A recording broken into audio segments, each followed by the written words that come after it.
अस्सलामुअलैकुम। गवर्नमेंट के जरिए जो वक्फ अमेंडमेंट बिल लाया जा रहा है, तो ये मुस्लिम पर्सनल लॉ बोर्ड की तरफ से QR कोड भेजा गया है, जिसके जरिए आसानी हम जो हमारा एहतजाज है वो आसानी से दर्ज करा सकते हैं।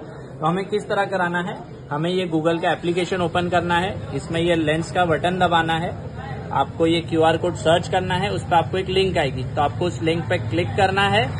आप वो लिंक क्लिक करेंगे तो एक पेज खुलेगा, उस पर लिखा रहेगा ओपन जीमेल खोलें। तो आपने जीमेल ओपन किया, उसमें जो पूरा कंटेंट है वो अपने आप आ जाएगा। आपको फिर जाकर के यहाँ सिर्फ अपना सेंड बटन दबाना है और आप ये स्कैनर ऐप के जरिए स्कैन कर सकते हैं, आप गूगल एप्लीकेशन के जरिए स्कैन कर सकते हैं, आप गूगल लेंस के जरिए स्कैन कर सकते हैं। तो ये बहुत आसान है।